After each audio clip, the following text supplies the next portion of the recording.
We're just waiting for the room to fill in a few seconds and we're good to go. I think we should show adverts in the lead up.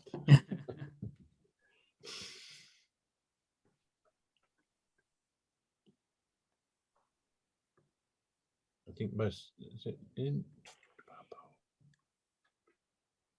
I think that's good, Graham.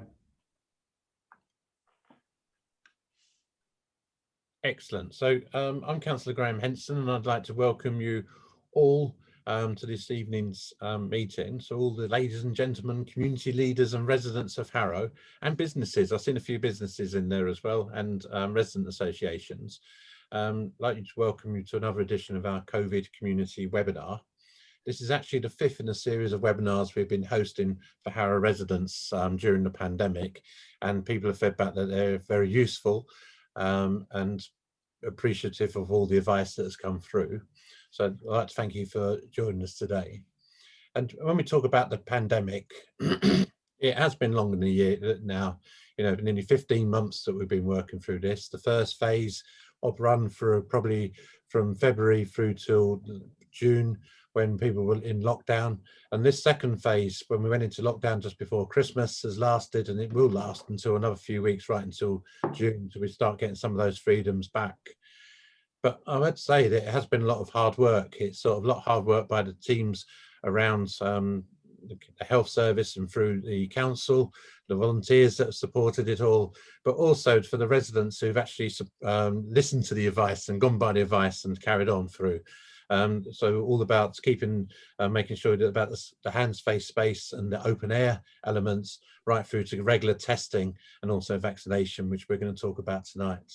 The vaccine rollout has been very successful in Harrow, and from the presentations you'll see and the information coming through tonight, you'll see how that is having an effect on the spread of COVID across the borough, and how it's supporting people rather than having to end up into A&E at Northwick Park Hospital.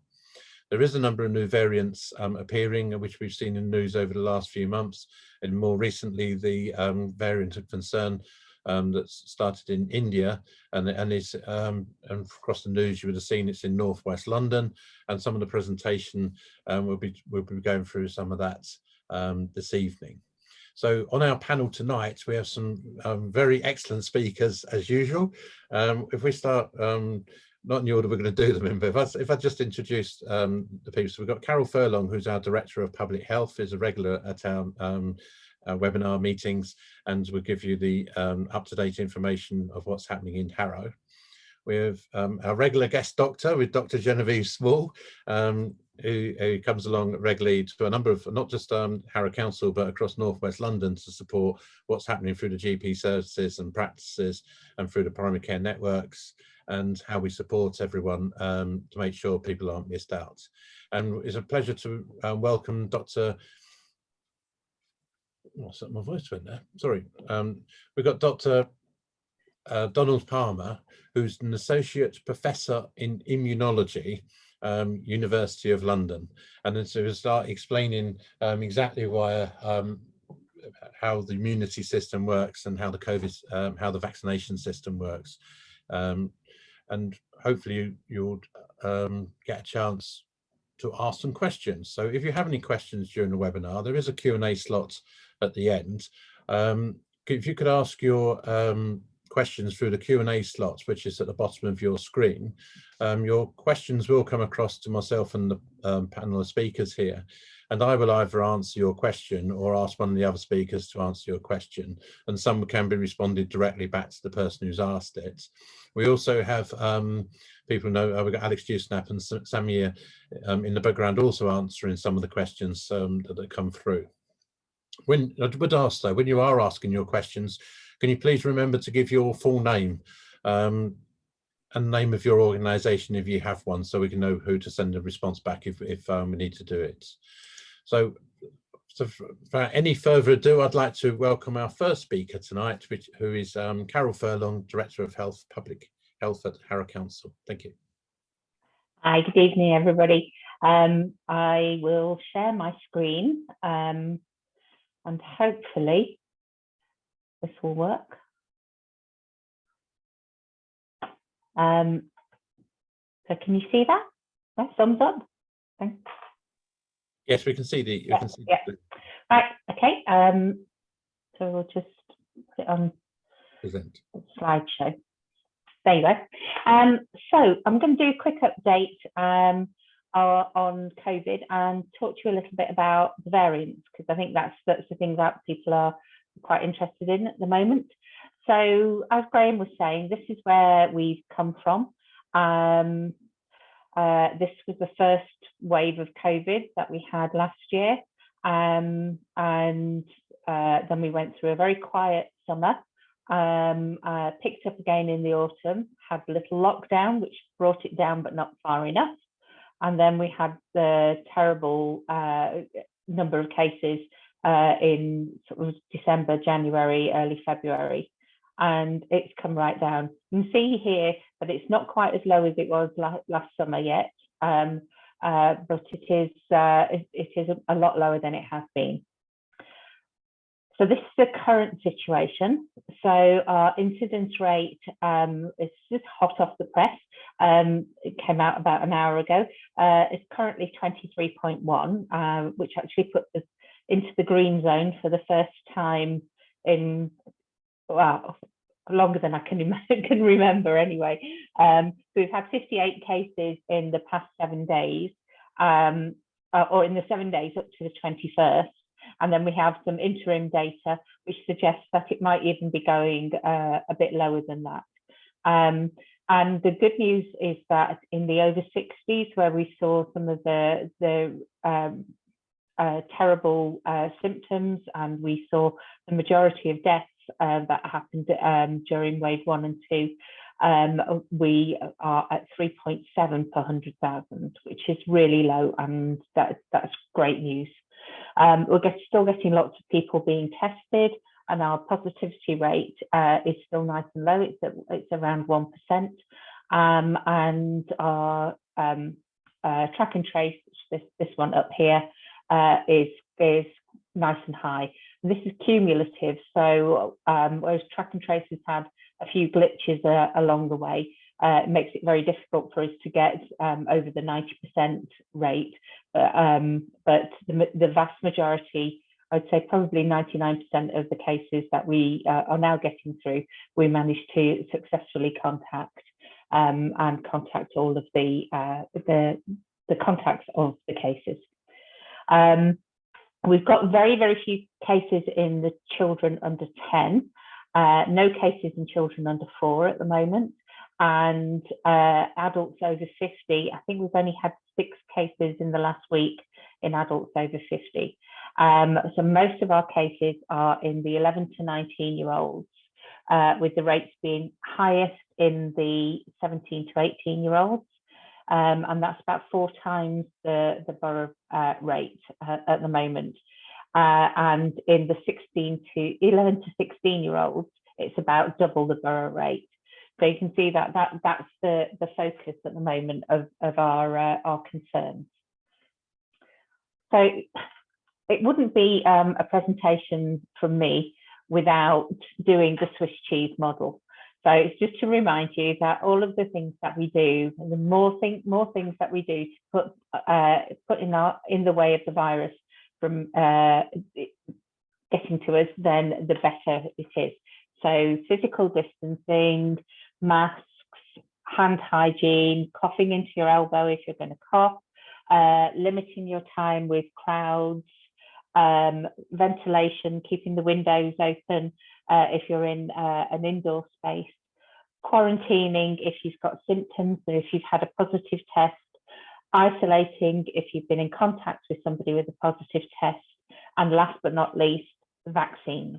And the vaccination program I'll just come on to in a few minutes, and I'm sure that we can get an update from Genevieve about how it's going from the GP's end. So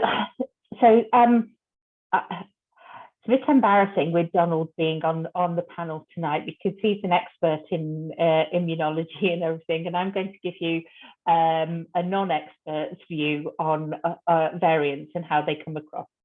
So viruses mutate. They always mutate.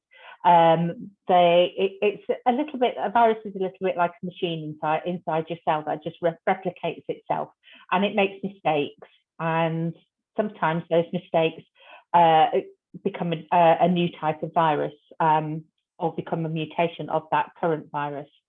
If that mutation then passes on to somebody else, that that becomes a variant of that virus. Now, sometimes it just fizzles out. Sometimes your body takes care of it. Sometimes it passes on to one other person and then stops there. But sometimes it's actually very successful at passing on, and the more and more people that it passes on to, the wider that variant spreads. The more people, therefore, that have COVID-19, the more likely a variant is to happen. And there's millions of people around the world that have got COVID at the moment, so you can imagine the amount of viral replication that's happening. So it's not surprising that we've seen a number of mutations and a number of variants. Now, the majority of those variants are not going to cause a problem because they're less infectious, or they're just not as good at infecting people than the variant that we've got in circulation. But if the variant has an advantage over the one that's in circulation, then it can cause a problem and start spreading. And this is a little bit about what we're seeing with some of the current ones. So just for the terminology that we use, we talk about them as being variants under investigation and variants of concern. So VUIs and VOCs. And we know that there's lots of them. The UK is one of the best countries in the world at being able to sequence these viruses and identify them. So it's not surprising that we know quite a lot about them. So we're looking at the virus and thinking about how well does it spread? How quickly does it spread? Is it easier to catch than the standard virus? Does it make you more sick? Does it increase your likelihood of going in hospital or increase your likelihood of dying? And does it stop the vaccine from working? Does it mean that you can get infected even though you had the vaccine and it still has that severe impact? So when we talk about a variant under investigation, those are the ones that we know exist, and we know there's been some spread, but we just don't know whether it is much more transmissible or much more severe, or it avoids the vaccine. And so we call those VUI, variants under investigation. The ones where we do know that it meets one of those criteria, we call that a variant of concern. And that's because from an epidemiological point, that means that we've got some concerns about it, so the ones that you'll know about already is the first one that was identified in December last year. So it's called 20 December 01, the first one that was identified last December, and that started in Kent, and that is also known as the B117 variant, and that is the predominant one that's in the UK at the moment. We've then got the 20th of December 02, which was identified in South Africa, and we've had a few cases of that. And you'll remember in previous presentations that I've done, we talked about that. We've had 3 surge tests because of South Africa variant. In Harrow, we haven't had any of the next few VUIs. And the next one really that is of concern in Harrow is obviously the one that's causing the worries in northwest London at the moment, and that's the VOC 21 April 02. So it was identified in April this year, and it's the second VOC to be identified, second variant to be identified in April. It was a VUI up until last month, and now it's become a VOC because we know a lot more about it. We know that it's more transmissible and it transmits to people somewhere between 3% and 50% more than the Kent variant that is in our community. So that's why we're concerned about it. So we're doing surge testing, as a lot of you will be aware. And the reason for that is because across North West London, as Graham was saying, in the past few weeks, we've seen a lot of this variant, and it's been increasing. Now, the majority of cases at the beginning were associated with travel and contacts of people who'd travelled. But we know now that we've got cases where we can't find what that travel connection is. So it suggests that it's spread at least 2 people away from the person who's travelled, and we've not been able to connect them back to that person. So that's worrying, because that means that we've got some community spread.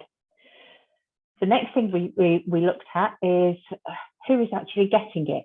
And what we've seen is that the majority of the cases are occurring in households where there's secondary school or college students.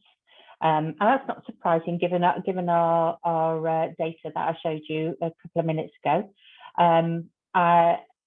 But when it seems to get into the household, everybody in the household gets it.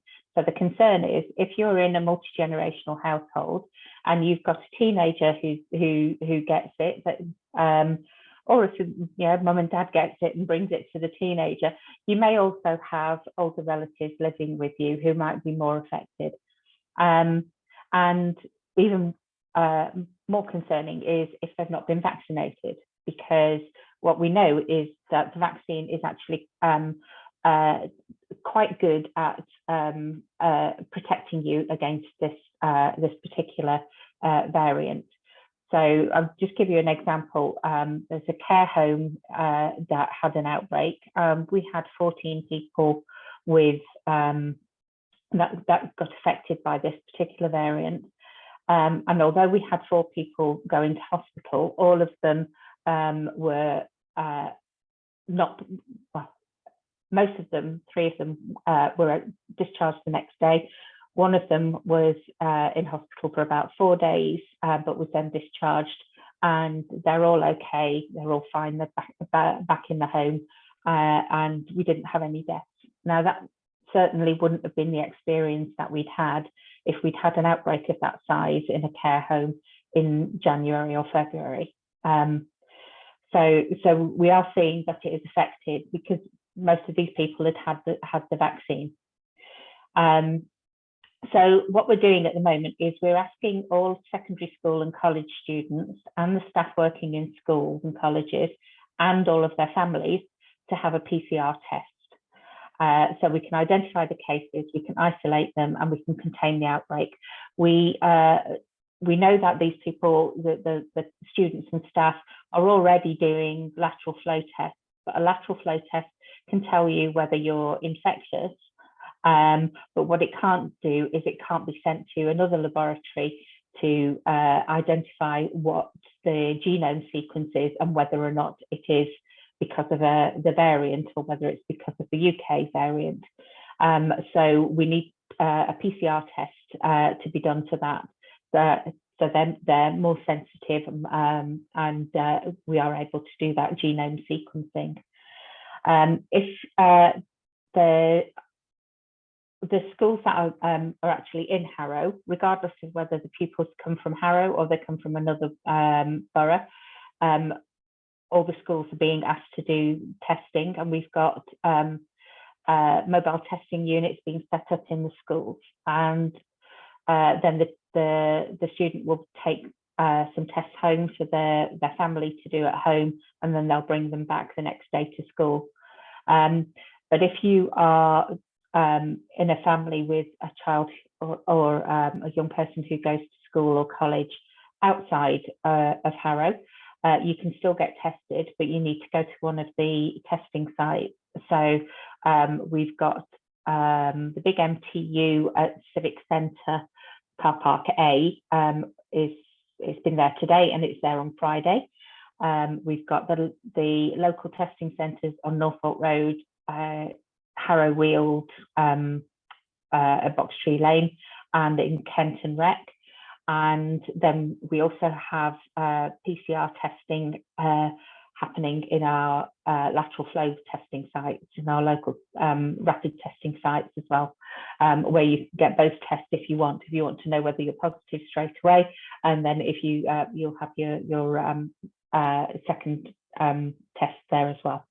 So that's St Anne's, Harrow Arts Centre, and Harrow Civic Centre, buildings 5 and 6. And we plan to finish all the schools by Friday. By lunchtime today, we've done well over 7,000 students. So it's a very ambitious programme, and it's the biggest one that we've done, but it's going really well at the moment.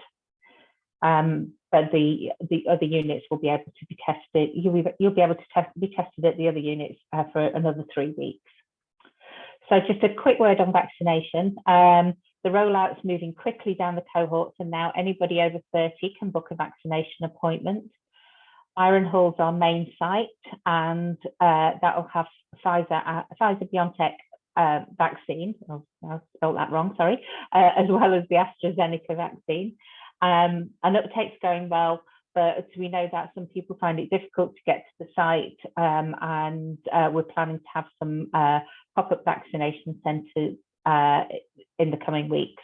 And the first one of those is actually being run by our neighbouring borough in Barnet, but is open to Harrow and Brent and Barnet residents as well, for the Romanian community, and there'll be Romanian speakers there, and that's tomorrow in Burnt Oak.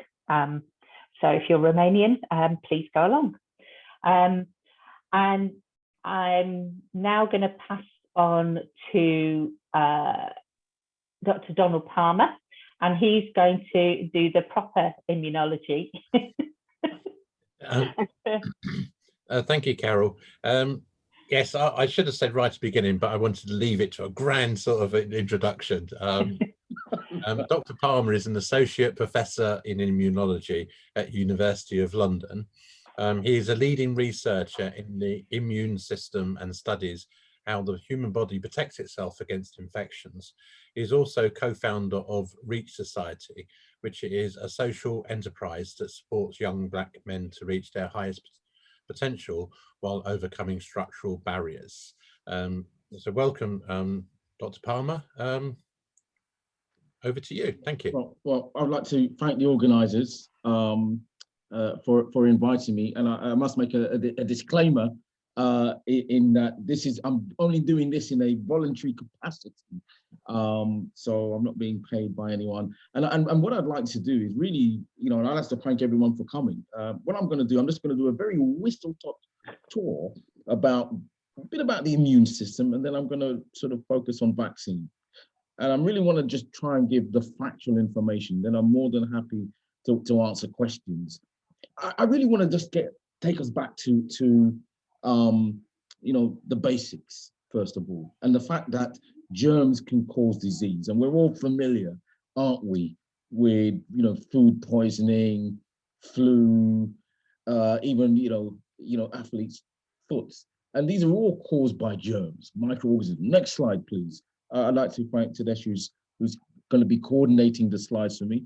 And what this slide's trying to illustrate is how we get infected. And I like the cheese model that Carole Furlong has done. I quite like that. But this diagram is really trying to tell you, how we can get infected, and through various routes, whether it's through the skin, whether it's through digestion, or the most common form is, inhalation through the nasal pharynx system.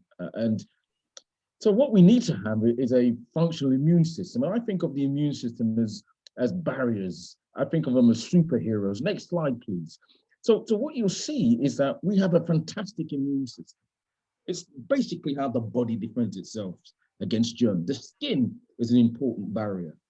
Remember, the acid is in your stomach. That actually plays really an important role. Even the tears contain substances that provide protection. But the main one people have often been referring to are what we call antibodies or T cells or B cells. And what do they all mean?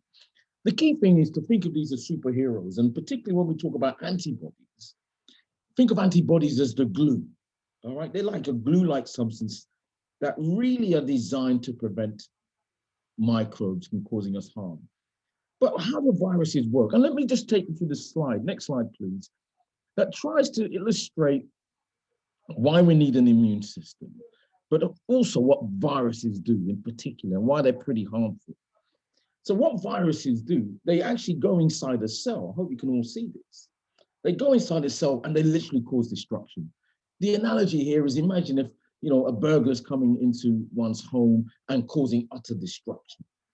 So what antibodies do, what we produce, is this glue. What they do is they actually, surround the virus and prevent the virus from coming in.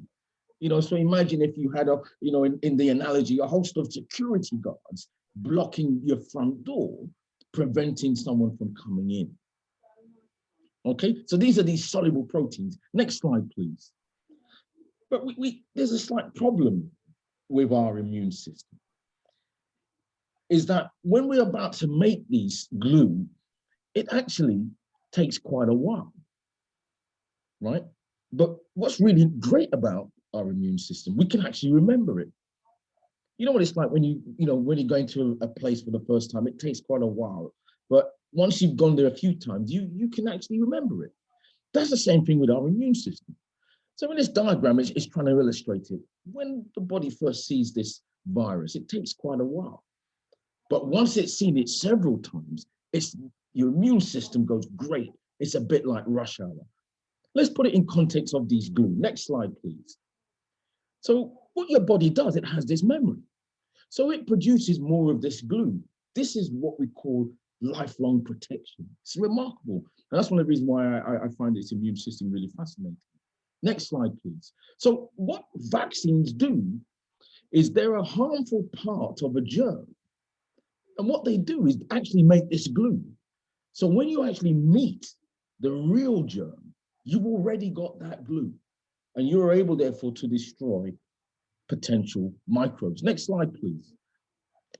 And this is for those of you who want the more technical aspect of how vaccines work. It's basically a harmful form of the disease. Your body is then making these glue-like substances. They're already available. So when you meet the actual germ, your body can destroy it. So let me just give you a couple of examples. And this is really to remind us the importance that vaccines play.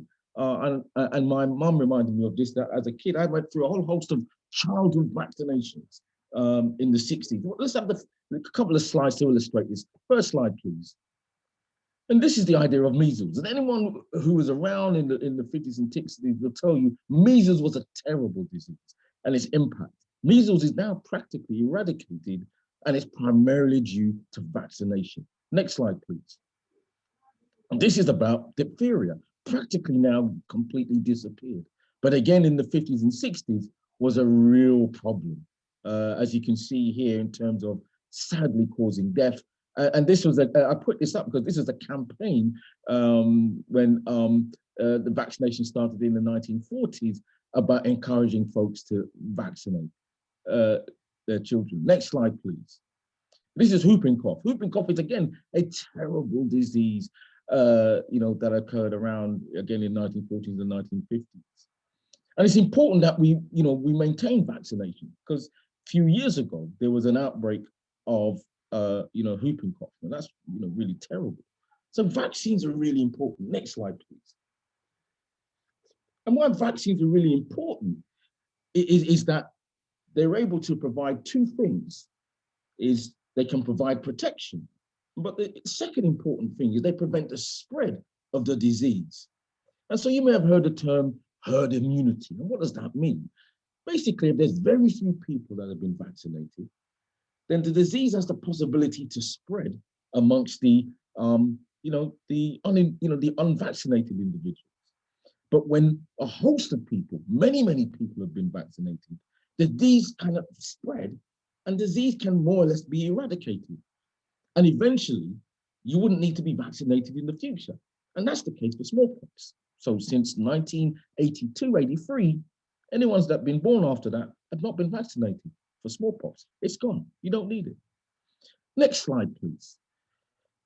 And we know vaccines play a critical role in our health and our lifespan. This is just an example of, the uptake of vaccine in the UK. And the next slide will tell you vaccine uptake and coverage in the, in the global population. Next slide, please. And you can see it. It's up in the majority of folks on the planet, have been vaccinated for a host of diseases. And I want to say this now, and I want to say it at the end in my summary. Apart from clean water, vaccination has been one of the most important public health interventions on the planet in terms of, increasing one's lifespan. And that's really something to bear in mind. Next slide, please. So what about COVID-19 vaccine? People have been talking about it. Does it protect? Does it, in terms of the early stages of the so-called clinical trials, to see if it works, how many people were tested and were they tested on a vast population? And I just want to put this slide in, and there's some links, and these are the references, and the council can, I'm sure, send this to you. In all three cases, when the vaccine was made, and my next slide will tell you why and how this vaccine was made so quickly. But I just want to focus on this slide to highlight the idea that when they were testing it, it was tested on a wide variety of folks from a wide variety of backgrounds. As you can see here, for example, the AstraZeneca was tested not just in the UK, South Africa and Brazil, tested against and used a wide range of ages. I should also point out that the vaccine was also tested on individuals that actually already had pre-existing diseases. So a significant proportion of folks already had diabetes who they tested it on. And again, it proved to be effective. Now, there are some side effects, and one needs to be aware of that. And with all drugs, forget vaccine, in all chemicals, and I'm sure Dr. Small can further comment on this, is that there will be side effects. And the side effects are illustrated here. The one thing I want to say about side effects, the side effects is mimicking how the body responds to disease, okay? But remember, this is not a vaccine that can cause disease. It's just literally a mimic or a part of the germ, all right? Next slide, please. So this is one of the most common and really indeed important questions. Vaccines or drugs, they take years. Why is this vaccine taken so, been so quickly? And firstly, I want to say is the volunteers. Now, when you're making a drug or any drug, it goes through what we call stages or phases. Stage 1, stage 2, stage 3, or phase 1, phase 2, or phase 3. And one of the major stumbling blocks is to actually get volunteers. And that's really a key hurdle. I've got to thank my fellow countrymen and women, and indeed my global brothers and sisters, because there were so many volunteers. In fact, most drugs, you're lucky to get 2,000 or 3,000 people. In this, there were tens of thousands of people that volunteered, which basically meant, this could be done. It could be done quickly, but safety was not compromised. And here's why. Because normally, again, when you're doing a drug trial, you get volunteers. You do the test to see if it's going to work. You collect the data. You then give it to the regulatory body. They then look at it. Then afterwards, you do the second trial, then the third trial. So these are all sort of done in series. What was remarkable in this case, they were literally done in parallel. Literally, phase 1, phase 2, phase 3 was literally done simultaneously. And again, point out safety was not compromised. But here's really an important thing, and as a scientist, I can tell you this. There's been advance in vaccination that's been going on for many years. This approach is not actually new. It's been going on for many years. And therefore, the idea that when this technology for some was new, for many of us, this has been around for about 15 or 20 years. Funding, governments around the world pour a lot of money into this. And then the number of collaborations. So a lot of scientists stopped what they were doing and actually worked collectively and shared information. So folks could actually get a greater understanding. This has really been unprecedented. Next slide, please. So the question is, does the vaccine work? And the evidence is continually being developed. But this was already the case known in the clinical trials. So in the clinical trials, those studies clearly show this effectiveness. And these are some current information that's come out, and more data is pouring out all the time. And it can do two things. One, even a single dose, but it's better to have both doses, is known to produce high level of this glue and is able to actually, more importantly, prevent serious illness or disease.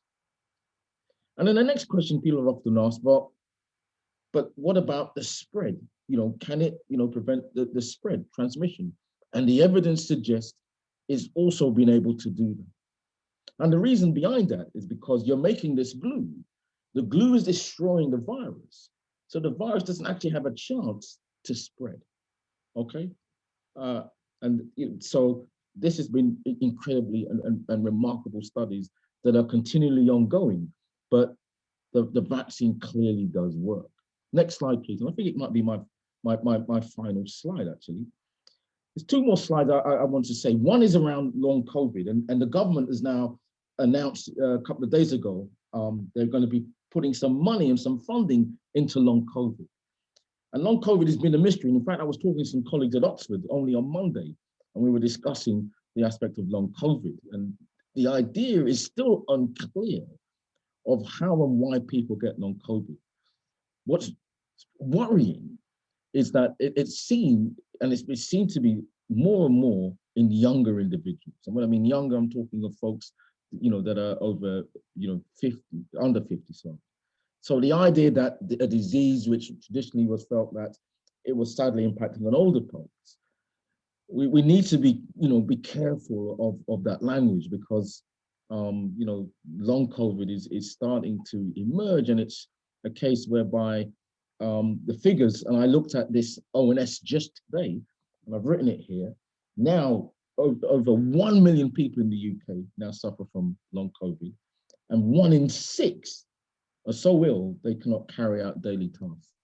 Okay, so this is, I think, a real concern amongst the scientific and medical community. So my final slide, because I really think it's important we get to ask a lot of questions, my final slide is really a summary. And what's quite clear is our immune system is important throughout life. And vaccines are really been key in terms of that increasing longevity, as well as a healthy diet. You shouldn't underestimate the diet. Now, one thing that's really important is that when we talk about herd immunity, as an immunologist, the herd immunity cannot be acquired through natural infection, because if a disease can kill you, then it can't give you the concept of herd immunity. Herd immunity is just associated with vaccination. And then, as I said before, next to clean water, vaccination has been incredibly important in terms of public health. So I'm going to stop there so that we can actually open the floor and get loads of questions. And again, thanks to Harrow Council, and thank you to everyone for listening. Thank you very much, Dr. Palmer. And I'd like to thank all the panel, really. Dr. Palmer for coming along tonight, but he's given me a better understanding, I think, all of us, around immunisation and what it really means, and how do people keep immune in a very easy to understand way, which is really important.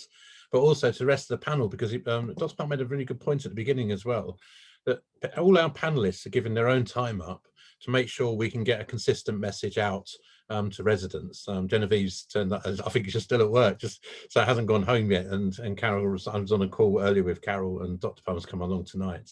And it is important that I'll pass on our thanks to you as for actually coming along and doing this, because it is so important to get these messages out correctly. just so people know, there is a poll at the end of the event, and that's really to try and make sure we understand whether you found it useful first and informative, but also gives us an idea of other areas that people might want to hear about, and we can arrange speakers to come along to give those sort of presentations later on. So that will come up along in a moment. We have a number of questions coming through. And I'm working off a very small screen, so it makes it a bit more challenging for me. It's about working remotely, isn't it? Can I take the first easy one from Cool. Vanessa? Yeah. What I was going to do is ask the panelists if they want to pick some of the questions out that have come through. If they then answer that one, and then the other panelists could see if they want to add to the answer that's already given, then we can take it in turns to work around, yeah, to regroup them together. So Carole, did you want to go first? Yeah, there's a question from Vanessa Bell about children who live in Harrow but go to school in Hillingdon. Some Hillingdon schools are being surge tested this week, but some aren't. So if your child is in a school that isn't being surge tested at school, then yes, please get your children tested, and indeed the whole family tested at one of the test sites. And we've made sure that there's plenty of appointments you're able to book, but they're also accepting walk-ins. So if your timetable's flexible, then so is theirs. They're open from 8 till 8, I think, at the local testing centres, and 10 till 3 at the one at Civic Centre. Thank you, Carole. There is a couple of questions. If there's one there for you, Dr. Palmer, about the effectiveness of the vaccine, who are on immunosuppressive medication. It's quite a technical sort of question, and it's whether millions have been vaccinated. Is there any information on this, and is it possible to have a test to whether the vaccination has been effective? Well, there's 2 points to that. That's a very good question. Thank you, Councillor. So often is a case where anyone is taking any immunosuppressive drugs, vaccination, and that's with any vaccine, may not be effective. So often what they'll do, and know that Dr. Small can further comment, is that patients will be, once they've gone through their rounds of immunosuppression, while there's a window of where they may not be taking any immunosuppressive drugs, that's when they'll be given the vaccine. So at least then it allows the immune system to actually make antibodies. And in fact, that can be, and indeed, one of the tests if folks were concerned that were on immunosuppressive drugs that have already been vaccinated. If they were concerned that the levels of protection that wasn't clear, they can actually get a test to look for the level of what we call protective antibodies.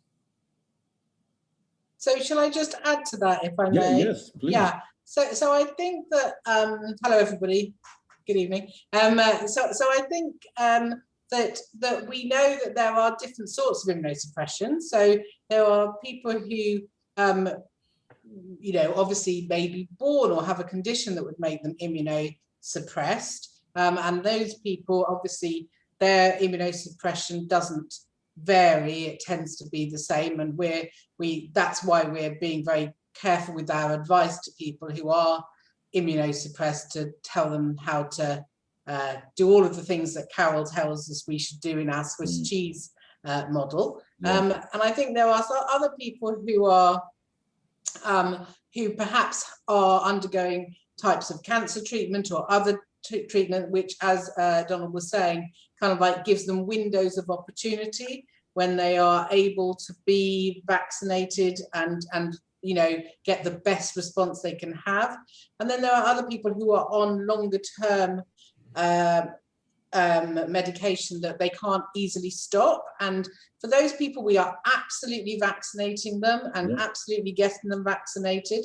But we are conscious of the fact that they may not have the most perfect response to the vaccine. And that just means that we are making sure that, when we get our heads around the idea of a booster vaccine, which you will have heard the government talk about, that's definitely going to be the sort of group that we will be thinking of offering the booster vaccine to, so that we're really kind of like ramping that protection up. But I don't think it's easy, but I think that it is it's an area that's a huge amount of research is going into, as Donald was saying.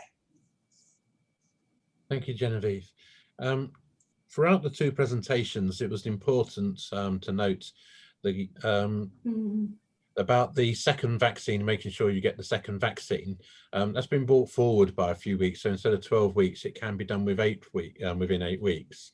There is a few questions in here been asked around people sort of had a reaction to the first vaccine. I think Donald raised that within his presentation. There are some side effects, and are nervous of having the second one, and whether it has to be the same brand as you had on the first vaccine. So there's a number of flavors in there. Who would like to sort of pick this sort of question up? So I can comment, and then Dr. Small. So there are some clinical trials going on at the moment in terms of, if you take, for example, AstraZeneca, can your second vaccine be Pfizer, and vice versa? The clinical trials that were done and what the vaccine rollout is based on the fact that the first and second dose is of the same manufacturing vaccine. So if it's AZ or Pfizer. Now, as pointed out, we're seeing in certain individuals there may be a reaction to the AstraZeneca vaccine. And that's in a very small minor of cases. And from what I can see I've just looked at the question, and I'm really pleased that the individual has reported that to the GP. A slightly sidetrack here before Dr. Small comes in. I think it's really important that if anyone has any adverse effects, and they're going to be incredibly rare, do report that to the GP. And moreover, there's what's called a yellow card system. And you can actually just Google yellow card. And that's been developed by the Independent Regulatory Authority, the Medicines and Health Product Regulatory Agency, rather tongue twisted, but everyone knows it as MHRA. And MHRA is an independent body, and they'll take any concerns from whether it's a doctor, a health professional, or from the general public. And since their inception, they've received over 600,000 cases of all drugs. They don't just deal with vaccine, any clinical medical drug, they will, please do report that. So can I just add, I think that what is really important is we do recognise that there are these unwanted effects that happen when people potentially get the vaccine. But I think it's just also really important that we should always bear in mind, are these effects related to the vaccine, or are they actually other conditions? And I think that's why, if people have got significant symptoms, it's always best to talk that through with the doctor. There's lots of information that's out there that in the main, most people have very minimal side effects or short-lived side effects. So if people are continuing to have long standing side effects, I would definitely say go and have a chat, with the GP surgery, so that they can make sure that there's nothing else that they would do to check for other things. I have got a feeling that because we tend to all relate symptoms and events together, I do have a feeling that for the rest of my professional life, I'm going to have people tell me this started during COVID, or this started when I had my vaccine. And actually, it may not be the case, it may be the case, but it may not be the case. But I think in our minds, this has been such an event that we will divide our time between before COVID and after COVID. So I think that, I'm prepared for those conversations in the years to come. Yeah. Excellent, thank you very much. It's also important that once vaccinated, it takes two just over 2 weeks before it becomes really effective. So people need to be cautious, but even after being vaccinated, people should still try and get regularly tested, because it can identify where it is in the system as such, and we can react accordingly. It then moves on to about the vaccination itself. There's a number of questions about under the age of 40, people are sort of being signposted towards the Pfizer vaccine. And it's when is it turning up? And then people are saying they've been contacted sort of younger than that. So I think Carole was saying in their 30s, people are now being contacted, and some even younger. So do we know when the Pfizer's turning up in Harrow?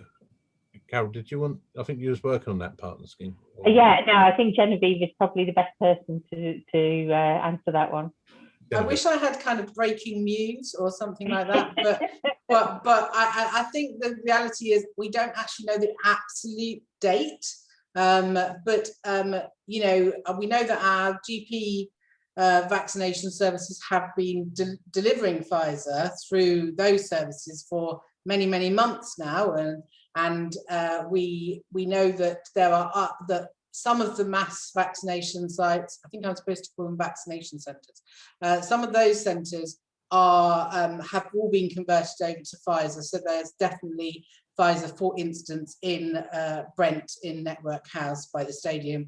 And so when you go on the national booking service, you'll be able to see that. There are also some pharmacies, not yet in Harrow, that are also doing Pfizer, but we don't have the specific date for when that will be the case in Harrow. We're hoping it will be very soon. Thank you. And there's also a lot of work taking place, not just for the mass vaccination centre, but looking at sort of smaller sites, remote sites, to enable people to be vaccinated, including GP surgeries and sort of outreach services. We're trying to make it as easy as possible and support people through rather than having to go to one big site. There's a question that's come up that's an interesting one. Is there a correlation between long COVID and the chronic fatigue syndrome? Because they're very sort of similar well, they have similar effects. Shall I try that one? Yeah. Long COVID, I'll just give you a bit of a technical answer first. Long COVID is actually the condition that exists when people have got ongoing symptoms for the first 12 weeks having had COVID. After 12 weeks, we are actually going to call that condition post-COVID, just so you know. I think that when people have long-term conditions that are very multifactorial in the symptoms that they have, so where we see tiredness or breathlessness or pain or headaches or sleep disturbances or any of those things, it is always very difficult as a GP to be able to pinpoint exactly what is the condition that it may be. So we see with people who have chronic fatigue syndrome or ME, a multitude of different symptoms. We also have seen that with other conditions. So there are other conditions such as a condition called fibromyalgia, which is, can give a very similar kind of look to chronic fatigue syndrome. And we are beginning to see that with post-COVID, we see some of the same sorts of symptoms. Now, that doesn't necessarily mean that they are related at all. It just means that they are symptoms that we know sometimes people suffer. And what is really important is that we take the time to go back and actually check to see if there's any other condition that we could have missed, that we aren't assuming that the situation is due to post-COVID or whatever. But we need to make sure that we do all of the tests. So if anybody comes forward because they've got concerns about post-COVID, they will, if they've had any conversations with their GP, they will know that we ask lots of questions, we do lots of tests, and then we try and work out how we can best treat them. But this is a really new emerging illness, which of course we've never had before. So we are basically learning all the time. But I think that it is very clear that this isn't chronic fatigue. This isn't anything else. This is post-COVID, and it's like those other conditions, a very real condition that has complicated ways that it affects people. Indeed. Thank you, Genevieve. There's some follow-up questions around long COVID.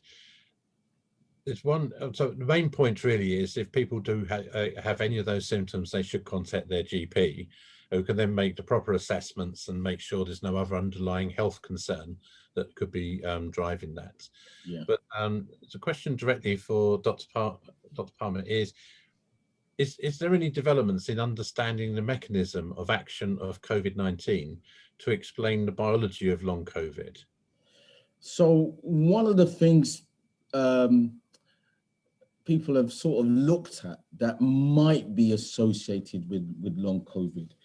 So what's been seen in some individuals that have had COVID is that it's not the virus per se that's causing illness, it's the body's response to the virus. And what I mean by that, it's a bit like an allergic reaction some of us have. And so, you know, allergies are in more often than not, are really inert substances that some people, bodies will completely overreact to it in such a way that it caused the body harm. So what researchers have been trying to understand is potentially those with long COVID. Is it because the body responds to the virus in a certain way? And what that means is that the body starts to produce these various factors. So you may have heard the term pro-inflammatory agents. And it's those agents that gives rise to the symptoms that, you know, Dr. Small was talking about. And so potentially you may have heard, you know, a few months after COVID, that one potential therapy for some, but not all patients, was a drug called dexamethasone. And dexamethasone is an anti-inflammatory agent. So it can, you know, slow down the inflammatory response, because that's what was causing the problem with some patients. So that's what we think long COVID is. But as Dr. Small says, it's still relatively new.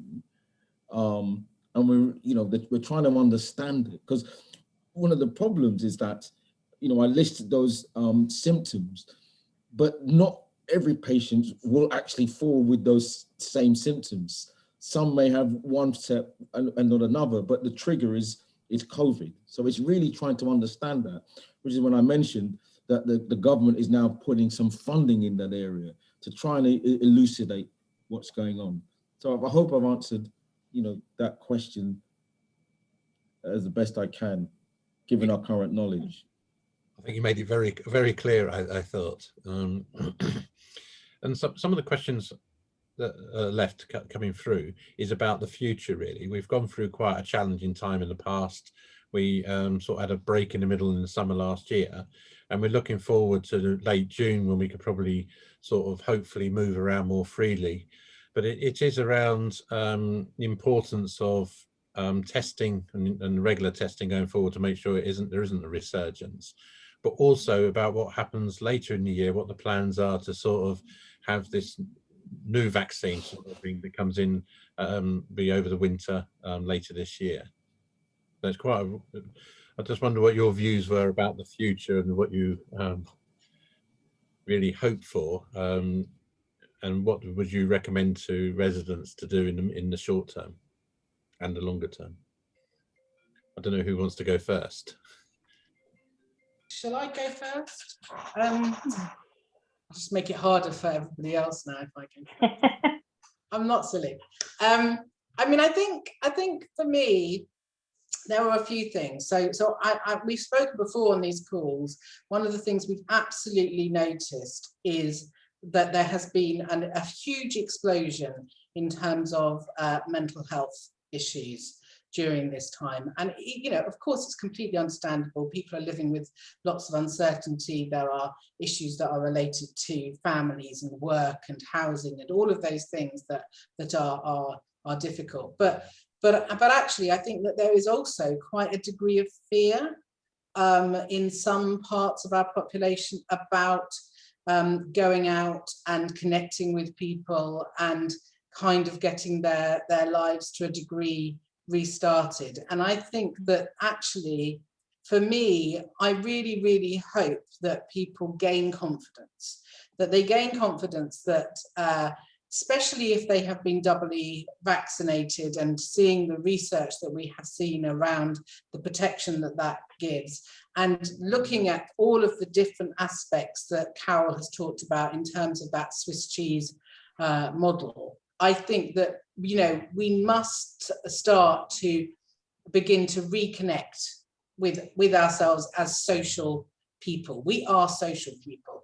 And I speak to many patients who actually have perhaps not done the most that they could do because they have been quite frightened, and that's because we've told people to shut themselves away. So I totally get that. But actually, I think that we should use our green spaces. I think we should use the environments that we have, and I think that we should start to make small steps where we just try to do a little bit more each day, because that's the sort of thing that will really help our mental health. And if we have good mental health, that helps all of our health. So that for me is probably the most important thing in the coming months as we hopefully continue to see the lockdown easing completely. I think that's really interesting, Genevieve, and very apt, because I've just written my annual public health report, which is about the benefits of getting outside to your mental and physical health. And so people can look out for that. It's currently being spell checked. As you see, I'm not particularly great at spelling.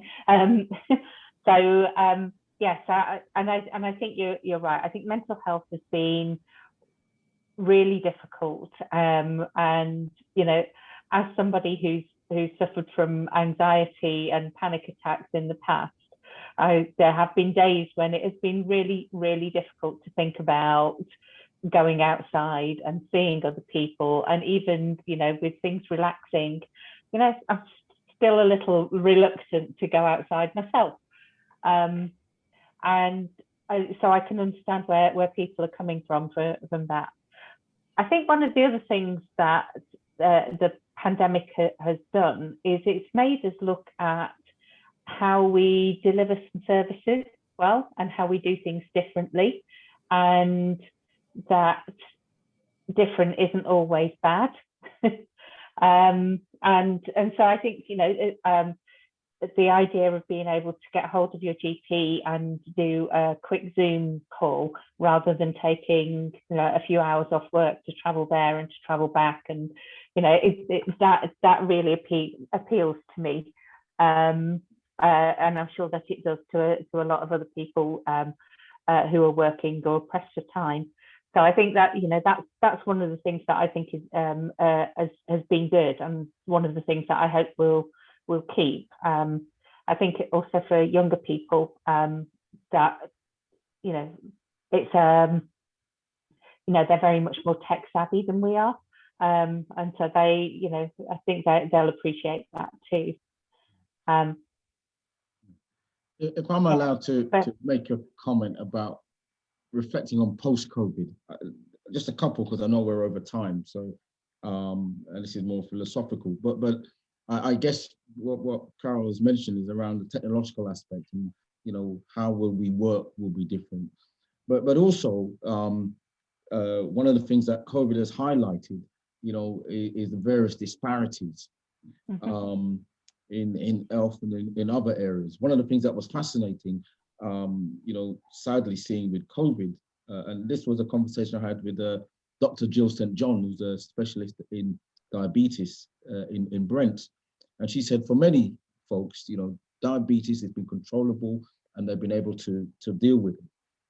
Once they had COVID, it literally changed their physiology to the point where they became, you know, really serious. And any other underlying disorders that may not have been checked or been identified got further exacerbated. And we've seen that in all other aspects of inequalities. So post-COVID, it's quite clear these things now need to be addressed.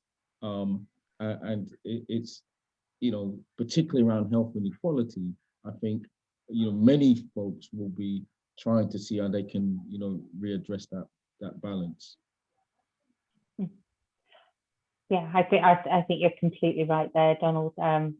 I think it's highlighted some of the unacceptable inequalities that we have in our society, and really shone a light on it and made people sit up and think about what can we do to actually reduce some of those inequalities.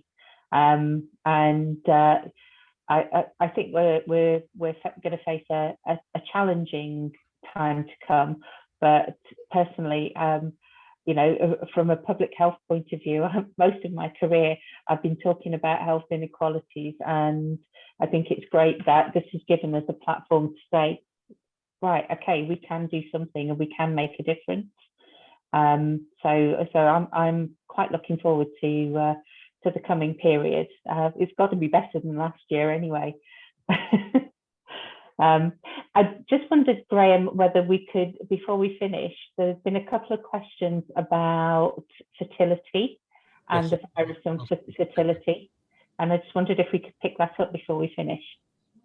Yes, there's two final questions here. There's one around the fertility element, and another one was how we can communicate differently, and we'd get Alex to come in to answer that one. So I think it's a part of the fertility question, I think, could be picked up by all three of you, if possible, because you're all experts in different areas of how people approach it. Yeah, I wonder if Donald wants to make a start, and then Genevieve. I'll make a start. And there's a couple of points. What's really been rather interesting is that during the stages of the clinical trials last year, they were done with both men and women of all different ages. And what happened is during the clinical trials, when they were just seeing if the vaccine works, a number of women got pregnant. And they've now given birth and everything seems okay. And just to add a bit to that is when you do clinical trials, they're mostly done on young, healthy men. That's how clinical trials have always worked. What was remarkable about this clinical trial is that it was a reflection of the general public, which I think was really smart. And the fact that women, became pregnant and everything seems to be okay, I think has given folks, greater confidence. And the evidence so far suggests there really shouldn't be any problems with that. And in fact, I know that they are, I think it's Oxford or Cambridge, I believe, are actually doing some clinical studies, clinical trials to see, because those numbers are relatively small. But from what I've read and what I've heard, there doesn't seem to be any problems in that regards. So I would absolutely agree with that. I think the American study was really, really helpful, and I think it helped us realise that that we could vaccinate women who were pregnant. Initially, we weren't sure for all of the reasons that Donald said. Everything had we hadn't got that research through, and I think that probably led to a slightly confused message at the very beginning. I think the other thing that we are aware of is that people worry about, will it make it difficult for them to get pregnant if they've had the vaccine? We see no evidence of that at all. So that's really reassuring. And to the person that said, should we get vaccinated? I would say absolutely. If you are in a cohort, which you are because you're both over 30, I think you said, if you're in a cohort where you can be vaccinated, I would be vaccinated. You will have a choice of vaccine, but you could go for the Pfizer vaccine if that suits you. And then you kind of you've basically done it then. And then, you're protected. You will be able to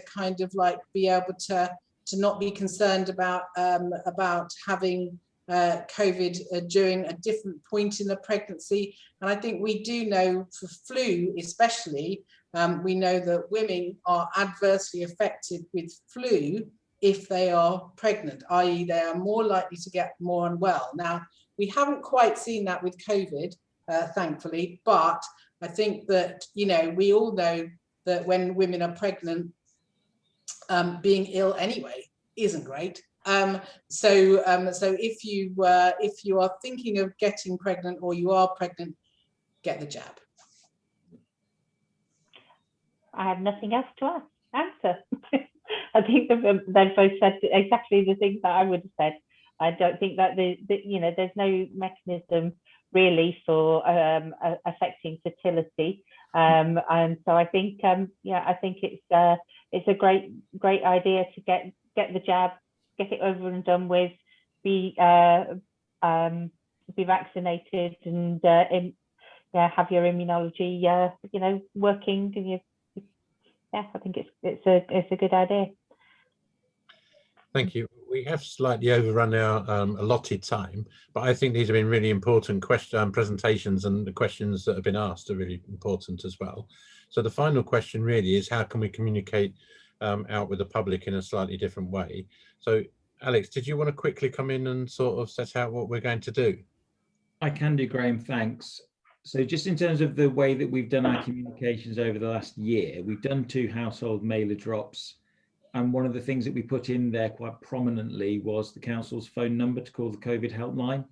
And we didn't really see that much impact in terms of demand on that. So from our perspective, we've not seen that the leaflet drops or had any particular feedback that the leaflet drops have had a major impact. So we focus a lot more on digital communications. So for those of you that want to be signed up to our My Harrow e-newsletter, which we send out weekly and quite often features the leader of the council, setting out very important advice. Also, it's had Carole on there a couple of times, and also Genevieve. So we use that as a way of getting quick messages out to residents. We've got over 90,000 email addresses through our My Harrow account that we utilize in order to send that message out. If anybody on this call wants to be part of that, if you email Sadish in terms of the organizer for this meeting, then we can get you signed up, or we can just actually post out to everybody on this call the details of getting signed up to it. So that's what we found is one of the better ways of delivering messages, and we can track the impact of messages through the technology that we use in terms of how many people read it, not who reads it, how many people read it. So it's completely GDPR safe, so I wouldn't worry about that. But we found that the digital communications is a thing that works the most. The other thing that we will do is when we start having pop-up clinics, and also we're looking to try and get some other flexible resourcing for pharmacies around getting a vaccine bus coming in the next 2 to 3, maybe 4 weeks time. We will also do leaflet dropping specifically around that physical area using our COVID marshals and others in order to do that. So that type of thing where there's a clear and immediate call to action quite often works with leafleting, more so than sending out leaflets which would have complex information on them.